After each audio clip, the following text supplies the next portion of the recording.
Commençons par la mise en route du scooter. Tournez le démarreur d'un cran vers la droite pour mettre le scooter sous tension. Le tableau de bord s'allume et affiche l'ensemble des informations. Nous retrouvons ainsi en haut à gauche l'autonomie restante de la ou des batteries. En bas à gauche, le trip partiel. En haut à droite, l'heure. En bas à droite, l'odomètre. Enfin, au centre, on retrouve le mode de conduite sélectionné et la vitesse. Afin de réinitialiser le trip partiel, appuyez longuement sur le bouton de gauche. Pour régler l'heure, appuyez longuement sur le bouton de droite. Appuyez brièvement pour sélectionner la bonne heure.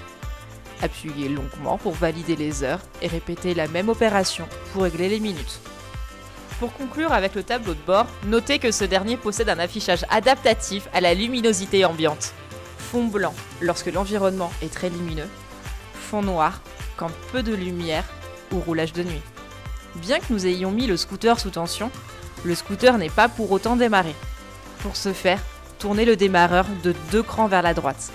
Un indicateur Ready apparaît alors sur le tableau de bord. Le scooter est démarré.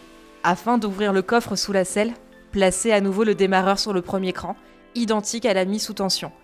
Appuyez fermement sur le bouton Sit, la selle s'ouvre et vous avez désormais accès au coffre.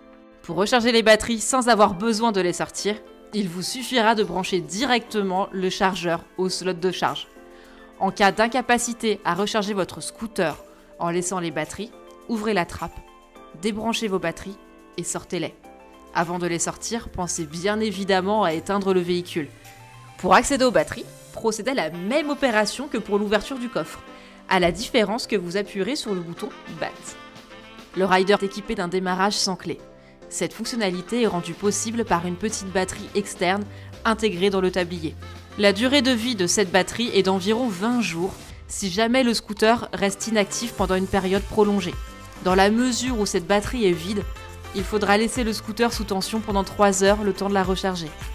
La télécommande permet également de verrouiller le scooter, de le faire sonner ou encore de l'allumer. À défaut de pouvoir se servir du système keyless, il est tout de même possible de démarrer votre rider. On utilisera alors la clé de secours. Pour ce faire, sortez la clé de la télécommande.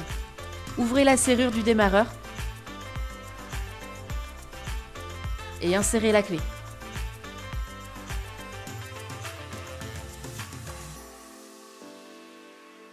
Ce 3RS est également équipé d'un frein de parking auto-lock. Pour l'activer, appuyez simplement sur le commodo gauche. Celui-ci se désactive dès que vous tournez la poignée d'accélérateur. En parallèle, un frein de parking manuel pour bloquer le véhicule se trouve au levier gauche. Enfin, pour remiser votre scooter, placez-le sur la béquille centrale.